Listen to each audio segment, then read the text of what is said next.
There are a lot of Thomas movies out there.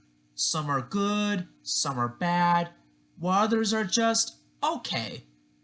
From what I've counted, there are over 13 Thomas movies. That is, if you count the specials such as The Adventure Begins. The very last full-length Thomas movie we've gotten so far was Big World Big Adventures the movie, which was given mixed to negative reception by critics and Thomas fans alike. Nowadays, we receive two-parters, such as Digs and Discoveries and The Royal Engine. In this video, I'm going to review every single full-length Thomas movie and special out there.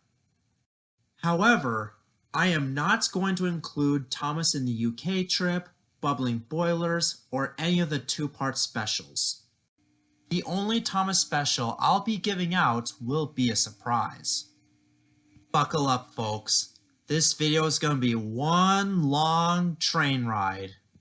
Movie number 1, Thomas and the Magic Railroad. Thomas must help Lily Stone, her grandfather, and Mr. Conductor to find Coal Lady so that she can restore the Magic Railroad and bring Goldust back. But they must watch out for the evil Diesel 10 and his giant claw.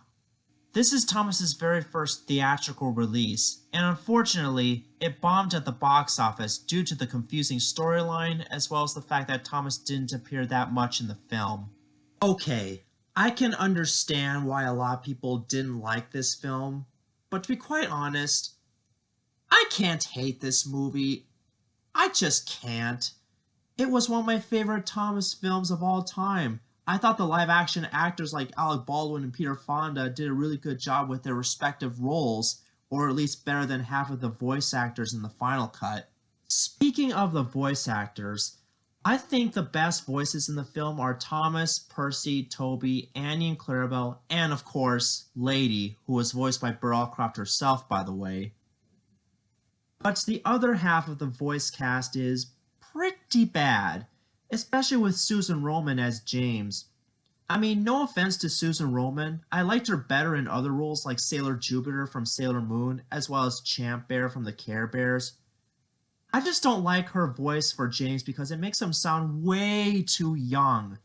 I know James is a young engine, but he's not that young. In fact, Michelangelo's would have been a much better voice for James, in my opinion. But no! The test audience thought he sounded too old.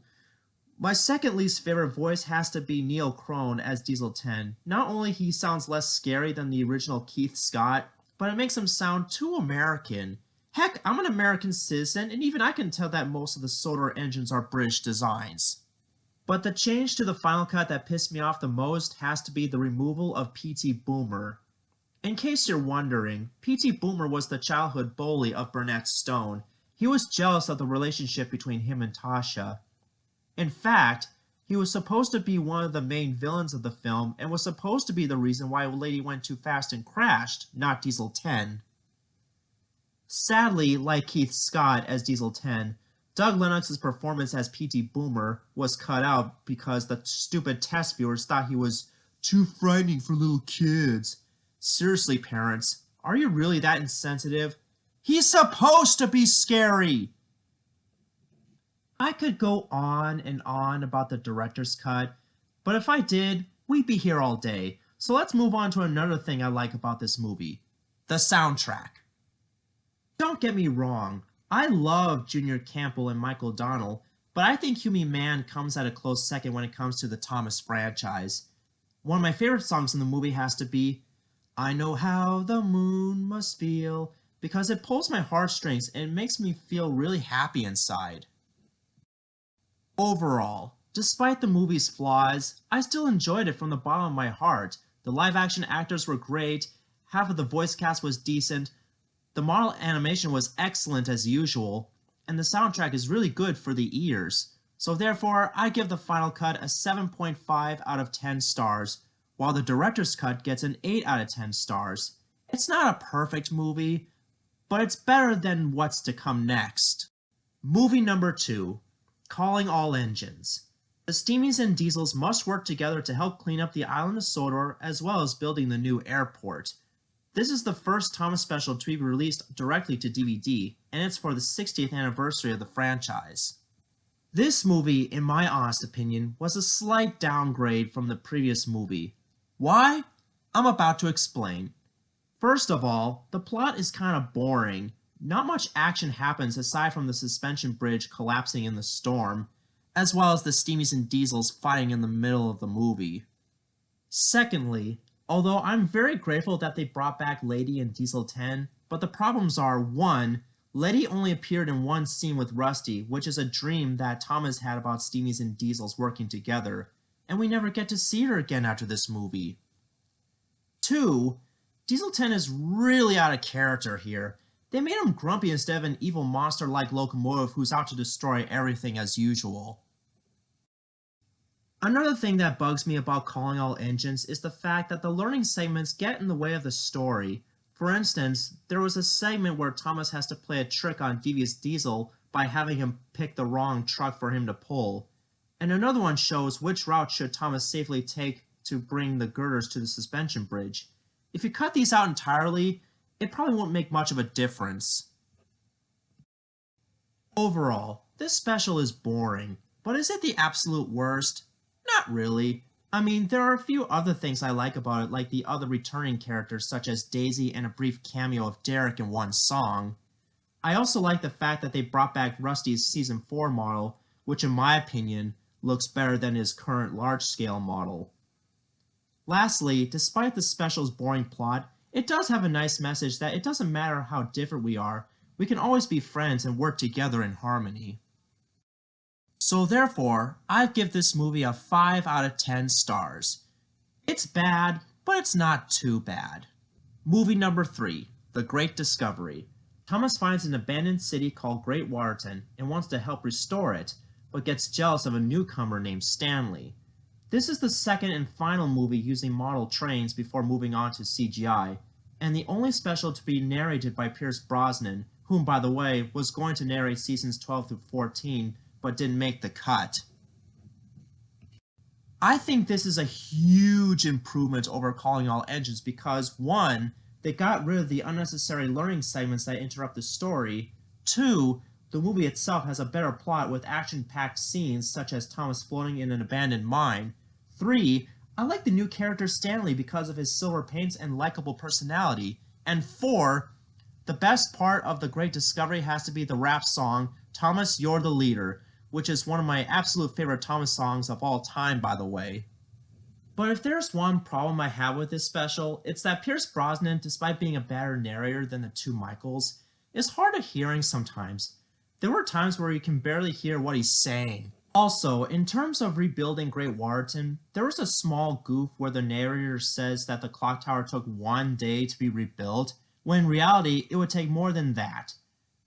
But that's only a minor nitpick that I can get by. In conclusion, The Great Discovery is a huge improvement over Calling All Engines in terms of plot and characters. I give it an 8 out of 10 stars. Definitely one of the best Thomas movies out there. Movie number 4, Hero of the Rails. Thomas finds an abandoned old engine named Hero and wants to secretly restore him so that he doesn't get sent for scrap. This is the very first fully CGI animated Thomas movie by Hit Entertainment. If I could describe one word for this movie, it would be okay. Why? Well, for one thing, Hero isn't really the first locomotive to come to Sodor. It was actually Neil and his other 2 unnamed brothers who were part of the Sodor and Mainland Railway. I don't know why they didn't acknowledge that in the movie. I like Hero and all, but wouldn't it make sense if they said that Hero was the very first Japanese locomotive to come to Sodor? Another problem I have with this movie is that we've never get a proper introduction of Victor and Kevin. In fact, back in the old days of the franchise, the Steamworks was just called The Works, which is understandably generic sounding. But like I said, we've never seen Victor or Kevin at all in the good old days, ever. I'm not saying they're bad characters, they're just okay. But let's move on to something I do happen to like about Hero of the Rails. First of all, I like the animation by Nitrogen Studios. It looks really well animated. Spencer was a pretty great antagonist. The Go-Go Thomas song itself was cool, but do you know what the best part of the special is? This is the very first special to have individual voice actors since Thomas Magic Railroad, which is something they should have done a long time ago, right before the CGI switch. So therefore, I give this movie a 6 out of 10 stars. It's still average, but it's better than Calling All Engines. But, and I do mean but, the next special after this is a big downgrade.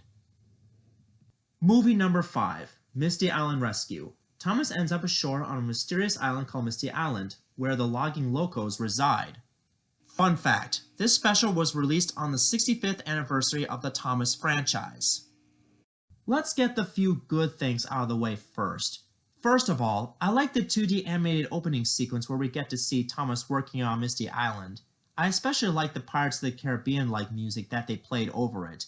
It makes the special seem promising at first, but that does not excuse the bad writing, which I'll get to later. I even like the chase sequence where Thomas tries to stop Diesel, but he wouldn't listen, and eventually saves him from falling off the unfinished bridge. Heck, I also like Captain the Lifeboat despite not getting a proper introduction and the only likable new character in the film.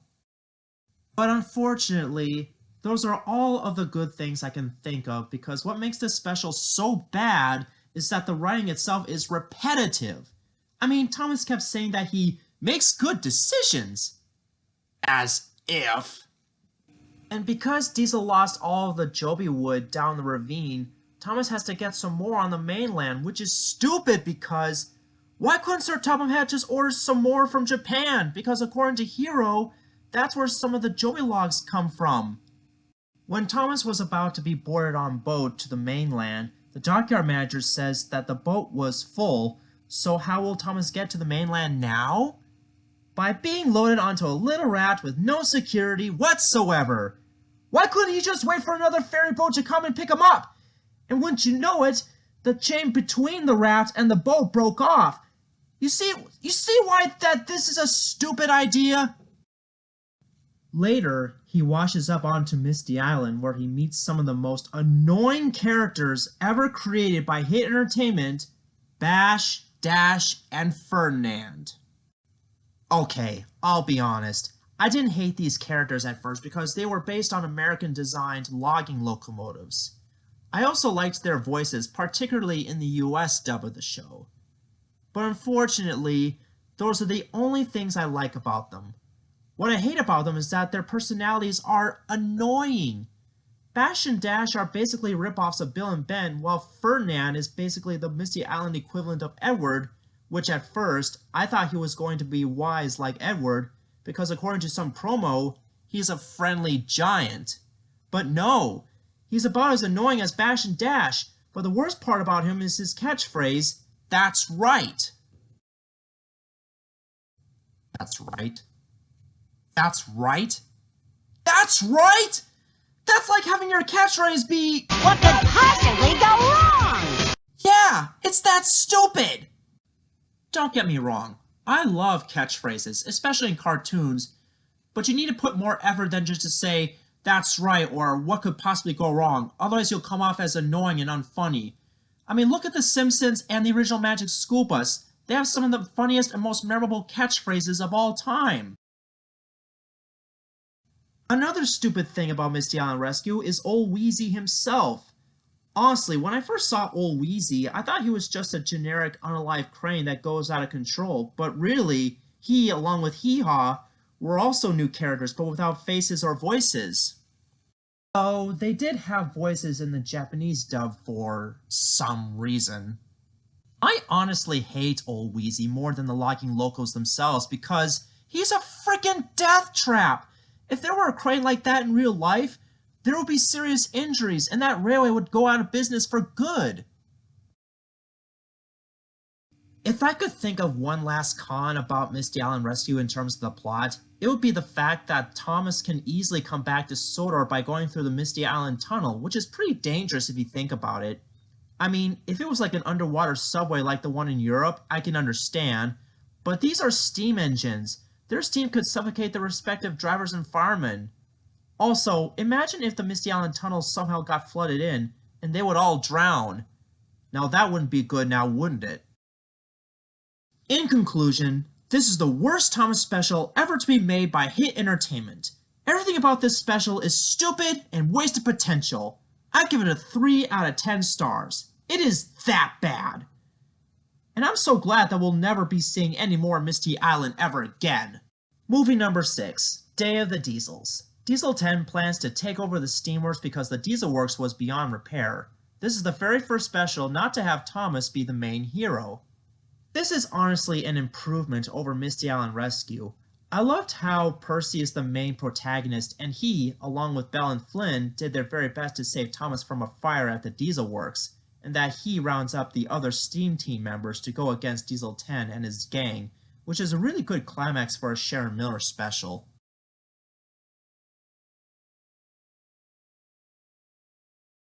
Speaking of, I'm very glad that they brought back Diesel 10 in full CGI and gave him a new voice actor to replace Neil Crone.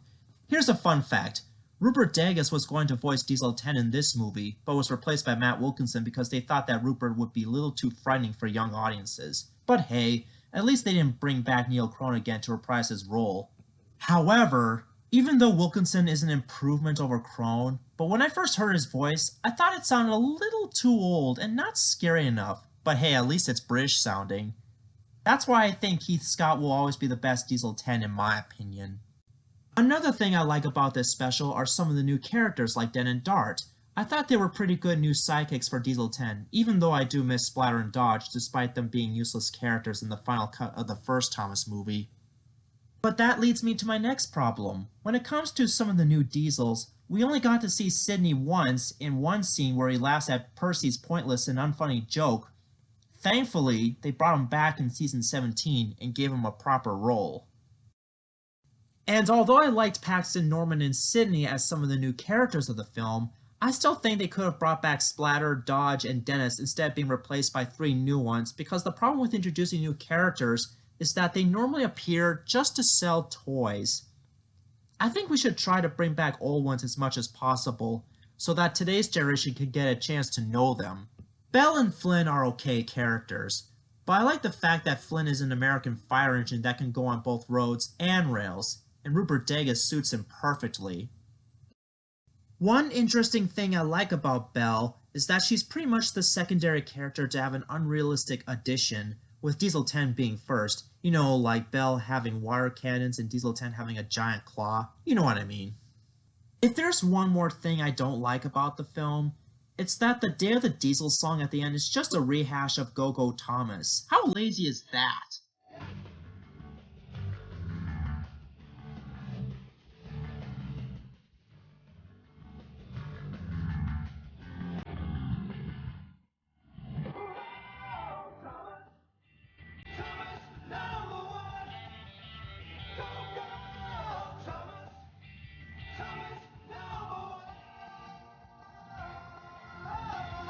In conclusion, I give this movie a 7 out of 10 stars.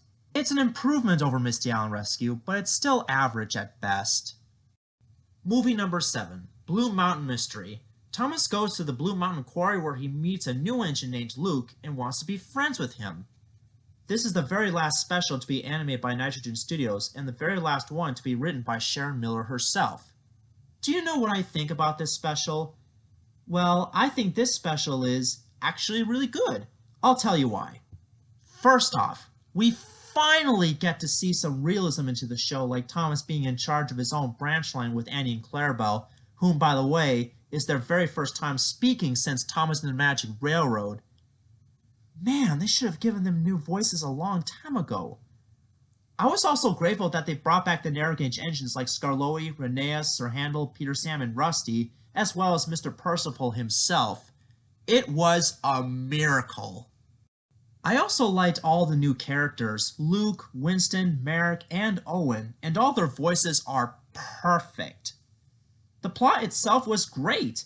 I loved how Thomas wanted to be friends with Luke despite Luke's dark secret, and I thought that the Yellow Engine being Victor all along was a pretty good plot twist. By the way, Victor has some really good Spanish.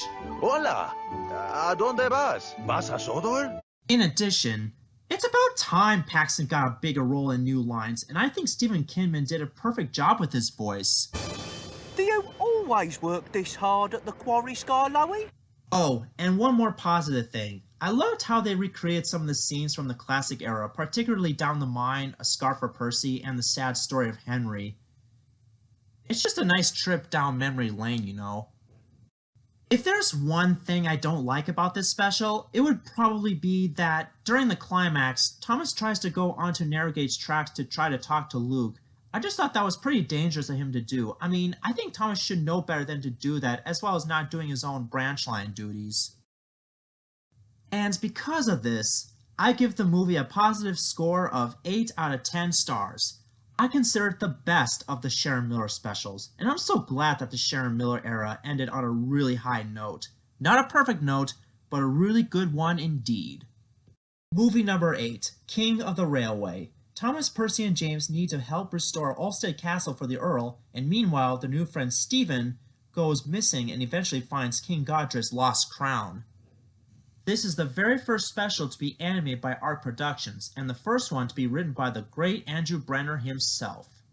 I think this is a great start for the Andrew Brenner era, or Renaissance era if you want to call it that. I love all the new characters, especially Stephen and the Earl.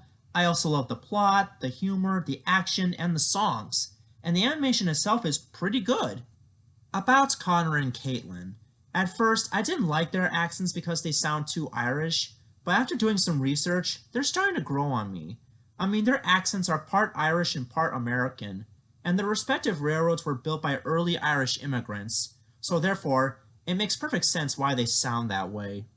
But if there's one thing I don't like about the movie, is that they redesigned Jack's model. The reason why I like the old Jack design better is because that's the one I'm used to.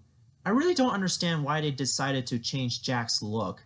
Sonic the Hedgehog's redesign in the live-action movie I can understand, but for Jack, the front-loader? No! I liked his old round-shaped face the best, but that's just me. So therefore, I give this movie a 9 out of 10 stars. Movie number 9, Tale of the Brave. Percy must learn to overcome his fears so that he'll save James from an avalanche. Like King of the Railway, this movie is also really good. Let's talk about the new characters first. I do like Gator the most, because he's the most interesting of them all due to his alligator-like shape, and Clive Mantle suits him perfectly. Oh, you are a funny little engine. I also like Reg, the scrapyard crane, though he only appeared in one scene, which we'll get to later. As for Timothy and Marion, they are good and likable characters, but their voices should have been UK exclusive, because if you do research on their real-life counterparts, then you know that they were built in America, not England. Gator's and Reg's voices are perfectly fine, but not for the other two. Another thing I thought could have made the movie better was to see what happened to the Scrap Monster after the events of the film. Like I said about Reg, he only appeared in one scene, and I kind of wished he had more screen time. I mean, we could assume that Reg got rid of the Scrap Monster by taking it apart, but still never explained well. Despite the movie's few problems, I still enjoyed it. The new characters are likable, the songs are great, and I even like the fact that Percy's the main protagonist again after Day of the Diesels, so I'm going to give this special an 8 out of 10 stars because of those reasons. Movie number 10, The Adventure Begins. Thomas first came to the island of Sodor to be the new #1 engine. This is a retelling of the first 7 season 1 episodes of the show combined into one special. Normally I don't like reboots in general because I always preferred a continuation of a series, but this one is actually really great. First of all, I do like the original liveries of Thomas and James, you know, with Thomas being green with the LBSC initials and number 70 on the sides, and James being black like in the original books. I also love the fact that they brought back the original Breakdown Train only to turn it into 2 separate new characters, Judy and Jerome, who are very likable characters in my eyes. My favorite scene in the entire movie has to be where Thomas tries to catch up with a burning James in order to slow him down, but after the crash, he chuffs back to Knapford Station to retrieve Judy and Jerome in order to rescue him. I like this scene because it's so action-packed, and it makes it look better than in the original version. But my most favorite new Thomas character in the film has to be Glyn. Despite having the same exact voice as Scarlowy, it still suits him perfectly in my opinion. I also like the fact that he is a coffee pot and the only surviving one on the railway. But if there's one small problem I have with The Adventure Begins, it would be that Henry has his new shape instead of his old one, which is a continuity error because he didn't get his new shape until after the flying kipper accident. But aside from that nitpick, I still think this special is really great. I give it a 9 out of 10 stars. In fact, I consider it better than the original Season 1 episodes. Here's hoping they'll make a sequel to it starring Percy. Movie number 11, Sodor's Legend of the Lost Treasure. Thomas and his friends find an old pirate ship and some stolen treasure, but they must deliver it to the museum safely from the clutches of an evil pirate named Sailor John. Fun fact, this came out the same year as The Adventure Begins. I love this movie. I consider it hands down the absolute best Thomas film of the Renaissance era. All the new characters and their voice actors were great, especially Sailor John, who was voiced by the late Sir John Hurt, may he rest in peace. The plot itself was epic and awesome. My favorite scene has to be the chase sequence where Thomas chases after Skiff and Sailor John in order to retrieve the stolen treasure. But what surprised me the most in a good way has to be the very first official TV appearances of Mike, Bert, and Rex, the Arsdale Railway engines. I never thought this day would come, but my wish for the miniature engines to appear in the show finally came true. I give this a 10 out of 10 stars, because it is that great of a film. Movie number 12, The Great Race. Thomas wants to participate in the Great Railway Show. This is the very last special to be animated by Art Productions before going out of business, and is also the very first musical in the franchise. Now, I can understand why some people may not like this film, or at least consider it average, but for me, I actually really liked it. Here's why. I do like all the new international characters. My most favorite of them all is Ashima. I love Ashima for her beauty both inside and out, and I thought Tina Desai did a perfect job with her voice. She's a really good friend to Thomas too, and yes, I am one of those people who likes to ship Thomas and Ashima together in fanfiction. I just think it's sweet. Don't judge me. My second favorite new Thomas character is Vinny, the North American engine. I said this in my top 10 favorite Thomas villains list, but I'll try to keep it brief here. He is a pretty good secondary antagonist in the movie, and John Schwab does a very good job with his voice. In addition, the songs in The Great Race were really nice to hear, my favorite which is You Can Only Be You, sung by Thomas and Ashima. And in terms of a main antagonist, Diesel is a pretty good villain as usual, though he does play the bad guy too many times in the modern era, but that's okay. The only problem I have with The Great Race is that most of the international characters either have one line, a few lines, or no lines at all. I kinda wish they had more character development, but then the movie itself would be too long. Thankfully, they brought back most of them in Big World Big Adventures, with some new lines and voice actors. Overall, I give this movie a 9 out of 10 stars. It's not perfect, but it's still better than what comes next. Movie number 13, Journey Beyond Sodor. Thomas decides to go on an epic journey to the mainland to deliver James's trucks to Bridlington goods yard, but then gets imprisoned at the steelworks by Hurricane and Frankie. This is the second Thomas movie to be a musical, and the first one to have The Bouncing. It's also the first special to be animated by Jamfield Entertainment. Okay, I know a lot of people don't like this movie at all, but I think it's average. Let me explain. First off, I do like seeing more of the mainland besides seeing Sodor all the time. And I also like the new characters, especially the experimental engines, like Merlin, Lexi, and Theo. And I do think all of their voice actors are perfect for their roles. I even like the songs in the movie, my favorite of which is The Hottest Place in Town. Also, when it comes to scenes, my favorite action sequence would have to be the climax where Thomas and James try to escape the steelworks. Lastly, I like the film's message that it doesn't matter who is the favorite, being friends is what's more important. Not to mention that they also brought back the troublesome slate cars, the troublesome tankers, and the other troublesome vans in the show, and that was a really nice touch. But this movie has some problems. For instance, the new Crane character, Beresford.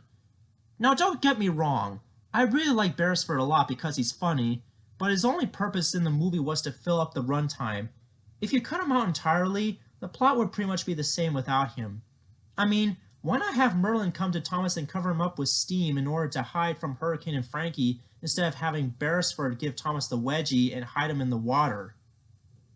I know I talked about this in my Big World Big Adventures video, but I want to express my thoughts on the bouncing again. I'm still mixed with this change, but there are some instances that it did work. For example, during musical numbers, the characters were dancing and looked like they were having a really fun time. But at the same time, it goes against the realism of the show. Like during the climax when Thomas is saved from being molted, he starts bouncing off metal tubes and skids on the floor like a hockey puck. That's so unrealistic! Another thing I want to nitpick has to be the American voices of the Red Mainland diesel shunters from the Great Railway Show. Okay, it's bad enough when American designs like Timothy, Marion, and Philip have British accents in both versions of the show, but Americanizing a British design like this one takes the cake. If you want to Americanize a British locomotive, fine, but keep it US exclusive. I'm looking at you, Natalie. Despite these few problems, I still think Journey Beyond Sodor is average. I'll be nice, I'll give it a 7 out of 10 stars. And finally, without further ado, here's the final installment of the full-length film series, or at least for now. Movie number 14, Big World Big Adventures the movie.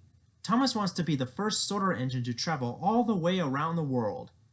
This is the very last full-length special to be animated by Jam-Filled Entertainment.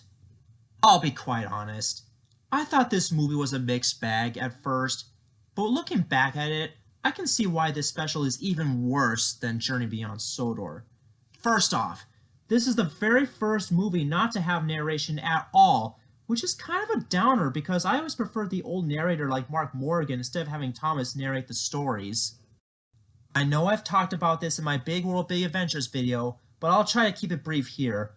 Most of the new characters are okay except for Ace. I do like the songs like Free and Easy, and I also like the returning characters like Sam and some of the great race engines such as Young Bao. Now let's move on to the biggest problems with the movie. Why does Thomas want to travel around the world? I mean, it's bad enough that he was imprisoned in a steelworks in the last film, but now he wants to travel far away from Sodor again? If I had the same experience as Thomas in Journey Beyond Sodor, I would stay home, lock my doors, shut my windows, and keep myself away from the outside world for a long while. Oh, and by the way, Thomas isn't the first railway engine to travel around the world.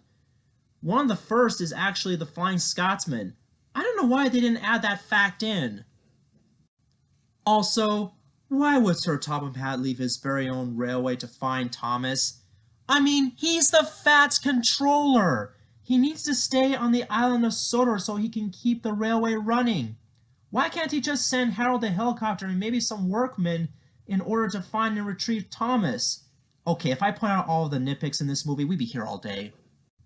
There is a user named James A. Williams who does make a very valid point when it comes to the film's message. I mean, if I ran away just to go on a dangerous adventure, I could get punished by my family and friends for it, because I could get hurt or even get killed by someone or something. Remember, this was written by the same guy who gave us the Renaissance era. If I ever wrote this movie instead of Andrew, I would have had the message be, always make sure someone knows where you are before going someplace. In fact, that was the same exact message that was in the Missing Breakdown Train episode. How could Mattel screw this up? Overall, this movie is very bad. However, it had potential of being good. What do I mean by that? You see, I remember watching a Looney Tunes movie called Tweety's High-Flying Adventure, which is about Tweety flying around the world in 80 days while collecting 80 cat paw prints in the process in order to help Granny raise enough money to save a children's park from closing down. If Big World Big Adventures the movie had this kind of concept, it would make perfect sense. Why not have Sir Topham Hatt tell Thomas to travel around the world in 80 days just to save the Northwestern Railway or something? So therefore, I give this movie a 2 out of 10 stars. It is such wasted potential, and I can see why that this is the very last full-length special. But hey, at least seasons 22 through 24 are an improvement over this mess. And that is every single Thomas and Friends movie and special reviewed. Now before I get to my top 5, I want to give one honorable mention, Thomas and the Magic Railroad. Even though I still love this movie a lot, but it could have been a lot better if they hadn't cut out P.T. Boomer and some of the original voice actors for the engine characters. Trust me, I was going to make it appear on this list, but because of the problems it had, I decided to replace it with something else. So it would have been number 5. Let's move on to my top 5 favorite ones. Number 5 is The Great Discovery. The reason why this is so low on this list is because this is the very last special to feature the model trains before moving on to CGI, and it's the only special to be narrated by Pierce Brosnan, and I kind of wished he would stick around for more specials and seasons besides The Great Discovery. But overall, it's a great movie. I still consider it the best of the model train specials and movies. Coming at number 4 is Blue Mountain Mystery. Like I said before, I consider it the best of the Sharon Miller specials. I consider it a huge improvement over Day of the Diesels and Misty on Rescue in terms of plot and character development. Nothing can top how great this special is when it comes to the Sharon Miller era, so I suggest you should check it out. Coming at number 3 is King of the Railway. I decided to make this number 3 because I thought it was a great start for the Renaissance era. I love everything about it. I love the humor, the new characters, the new animation team, the songs, the action-packed sequences, everything about it. I just loved it. The only thing I don't like about it is Jack's redesign, and I think they should have kept the original design instead, but that's okay. That didn't stop me from liking or watching King of the Railway. Number 2, The Adventure Begins. The reason why this is number 2 because I thought it was a great start for the 70th anniversary of the franchise, and I thought it was a great retelling of the first 7 episodes of season 1 of the show. I especially love the original liveries of Thomas and James, as well as the new characters like Glenn, Judy, and Jerome. I even like the additional humor, like when Thomas smiles because he wants to pull Henry's train. I thought that scene was pretty funny. And that reminds me, I kind of wish they kept Henry's old shape instead of his new one, because if you do research, Henry didn't get his new shape until after the Flying Kipper accident. But that's a nitpick I can get by.